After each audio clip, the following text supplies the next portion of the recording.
Donc voilà, on se retrouve à l'extérieur pour quoi? Très bonne question, je vais y répondre dans quelques minutes.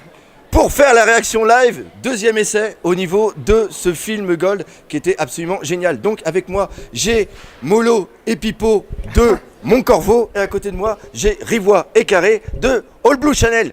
Donc c'est génial et ils vont nous dire un petit peu ce qu'ils en ont pensé. Attention, ça ne sera pas toi, c'est vous. Alors qu'est-ce que je pensais de One Piece Gold? Déjà, c'est assez original la façon dont il a commencé. On entre directement dans le vif du sujet. C'était pas ça pour les précédents films. Là, on n'a qu'un seul lieu en fait. Ça reste limite un huis clos. C'est ça que j'ai trouvé assez intéressant. Normalement, dans les autres films de One Piece, il y avait plusieurs lieux, donc plusieurs intrigues. Là, on était directement dans l'action. Le début est magistral. Je vous laisserai le découvrir. Du début à la fin, c'est excellent, l'animation est ouf, l'écriture reste vachement bien, mais je trouve que c'est pas assez profond, pas assez intéressant, on va dire pour moi, que le personnage de Zephyr. Après, bien sûr c'est subjectif, mais voilà, pour moi, ça reste pas à la hauteur. Il avait peut-être mis la barre un peu trop haute pour Z, mais l'animation est peut-être encore mieux réussie, c'est tout simplement magnifique. Le frérot, il peut parler. Nice. Je suis d'accord avec mon frère, c'est très bien. Vous avez pensé quoi du début justement? Alors le début j'ai vraiment adoré, c'était super joli. Ah oui quand même. Donc on commence avec un super feu d'artifice, de l'or partout, des paillettes d'or, c'est vraiment joli. Paillettes à la fin, c'était génial. Non, c'était au début. C'était génial à la fin les paillettes. Pardon, vas-y continue. On comprendra plus tard. L'animation était très bien faite, l'histoire très intéressante. Franchement je me suis pas ennuyée du début jusqu'à la fin.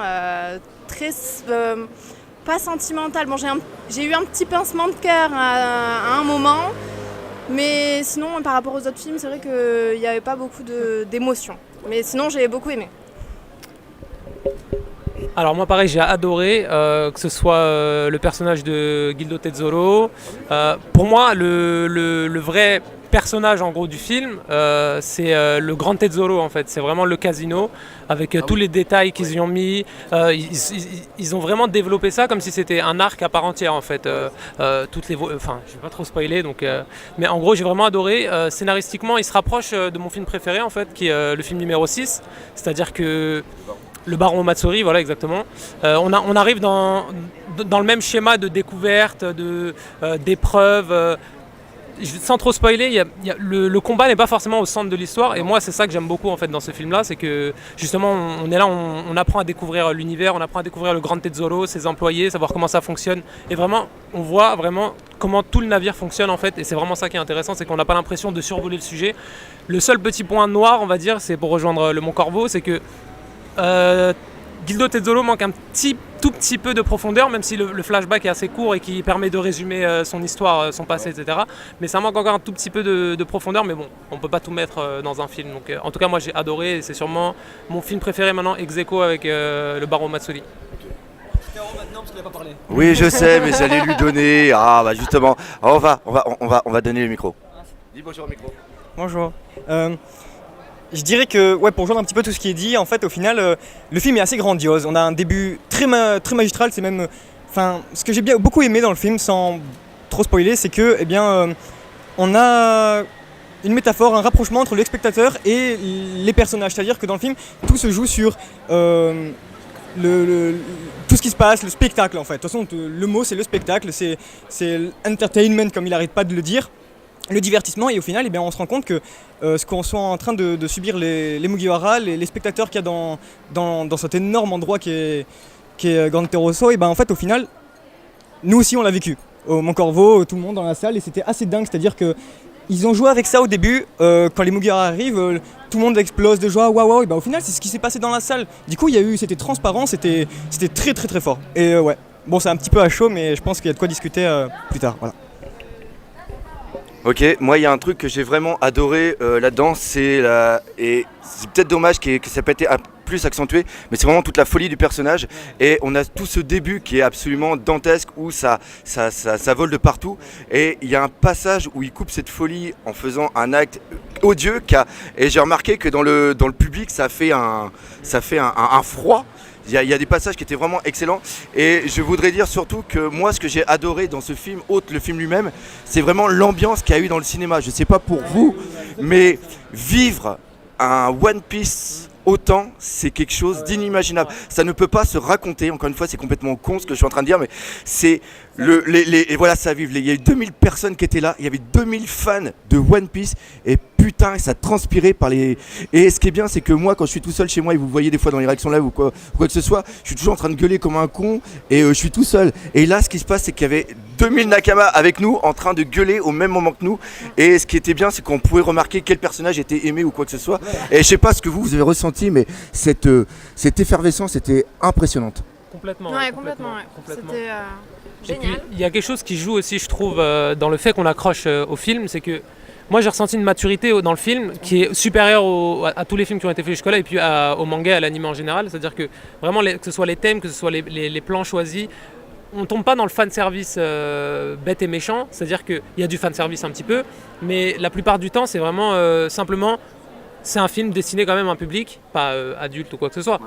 Mais un public qui a grandi avec l'œuvre et qui aujourd'hui est mature et qui a ton âge, nos âges, etc. Et on peut être touché, on peut mieux comprendre des thèmes comme ça.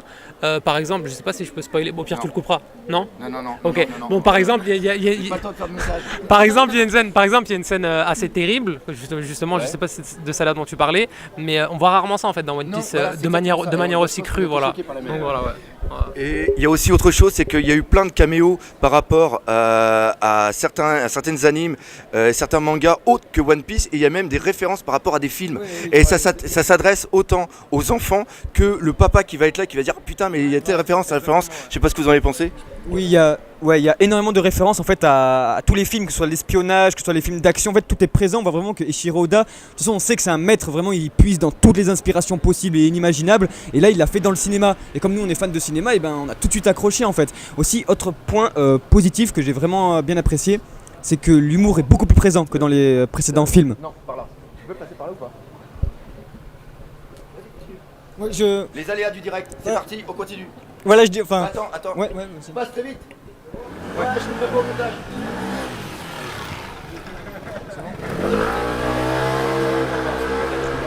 Ok, bon, alors. Ouais, voilà, c'est qu'il y a énormément de relectures du film et c'est ça qui est assez impressionnant. C'est qu'au final, on a quelque chose de très plastique. Au niveau de la plastique, on a du cinéma japonais, mais pur et dur, et pourtant quelque chose d'assez léger dans le flashback du personnage méchant. Là où les Japonais ont tendance à aborder quelque chose d'assez lourd dans le passé du personnage pour faire fondre des larmes, et c'est pas forcément très intéressant parce qu'on a l'habitude de voir ça. Et ben cette fois, c'était très étonnant de voir un flashback très épuré. Je sais pas ce que vous en avez pensé. Très fort en fait, putain. Enfin, c'était assez dingue. Il y a aussi autre chose. C'est un flashback violent. Et au final, juste pour finir, au niveau même plastique et puis plus ancré sur les couleurs, sur le jeu de couleurs, c'est assez dingue. Et puis c'est fou en fait, ça pète les yeux tout le long. Et pourtant, bon, après, on a eu un cadre assez magique, je crois, pour le voir. Et je pense que, bref, ça se détache beaucoup des films One Piece. On le sait et on a appris récemment qu'Oda a mis énormément de sa personne et que ça l'a un petit peu crevé. On espère qu'il réitérera l'expérience plus tard parce que c'était vraiment magique. Et bref. Et j'ai une dernière question parce que sinon on est parti pour une vidéo au moins d'une demi-heure. D'ailleurs je pense que celle-là ça sera une deuxième partie de vidéo. J'ai un très grand regret dans ce film parce que ce film est tellement bon et il raconte tellement de choses par rapport à l'univers One Piece, par rapport à tout ce qu'on peut savoir à droite, à gauche, et malheureusement il ne peut pas être canon à l'univers de One Piece parce qu'il y a des trucs qui ne vont pas, et ça pour moi c'est le gros défaut de ce film. Ah ouais, vas-y. Ce qui est marrant, c'est que ça, vous le savez peut-être si vous le connaissez un petit peu, c'est que avec mon frère, on a l'habitude de faire beaucoup de tours, et avant, on appréhendait beaucoup le film, et on s'est dit, mais enfin, avec ce qui s'est passé, avec la mine argentée, etc., on a compris que ça allait se passer, qu'ils vont aller là-dedans. Alors pourquoi, expliquez-moi, pourquoi il y a Sanji? Pourquoi, enfin, on a beaucoup réfléchi, et au final, ils insistent beaucoup sur le fait que, regardez, ça, c'est la suite d'un HS qui est entre Dressrosa et Zou. D'ailleurs, la prime de Zoro est répétée 3 fois. 320 000, 320 000. Donc on a compris, il lui dit lui-même le méchant, waouh, Doflamingo a perdu, tu as battu Doflamingo, etc. D'accord, on a compris, ils vont aller sur Zoro, ils vont apprendre la suite du manga, etc. Alors pourquoi est-ce que Sanji est là? C'est particulier, pourtant il y a un effort, on voit des personnages, il y a beaucoup de caméos sans vous dire qui c'est, et il y a une volonté de présenter le monde comme une œuvre, comme une unité en fait. Voilà, regardez, les personnages ont évolué, c'est assez dingue, et pourtant non. Enfin ça marche pas, ça peut pas, c'est pas cohérent. En vrai, c'était pas possible non plus d'en faire. Donc voilà, c'est spécial. Après, c'était pas non plus possible. Désolé. Merde. C'était pas non. Non, vas-y. Non, mais non, c'est t'inquiète, pour rigoler, ouais. t'inquiète pas. Après, aussi, c'est pour finir là-dessus, je pense que les caméos pour moi, je sais pas pour vous, mais de Rob Lucci et de Sabo n'étaient pas nécessaires. J'adore ces Ah, personnages, non. je trouve ça excellent. Ils font. Ah, j'ai spoilé, d'accord. Non, il y a beaucoup qui Non, Bon, ils mais le savent, ça, quand même. Mais justement. Bon, il y a. Voilà. Ça, ouais, c'est vrai, vaut mieux pas en on coupera, mais. Non, on comprend pas. Bon, bah, on coupera pas. Il y a 2 personnages donc très importants dans le manga qui interviennent dans ce film, et je trouve que c'était Rob pas. et Luchy, mais on le sait pas. Ah non, c'est Rob et Luchy. C'est Rob et Luchy et Sabo.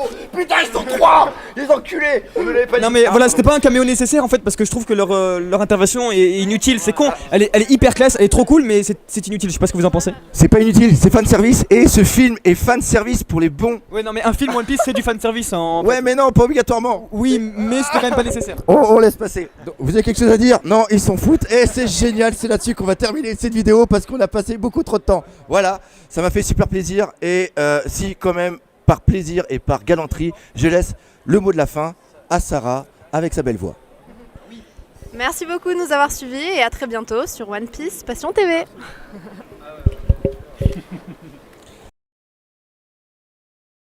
Ok, alors là, on se retrouve dehors pour faire une petite réaction live à plusieurs du film Gold parce que tout simplement, on n'a pas pu aller à on va la refaire, hein, on la refait. Haha, je t'ai bien lu, hein, mon con. Allez, on recommence.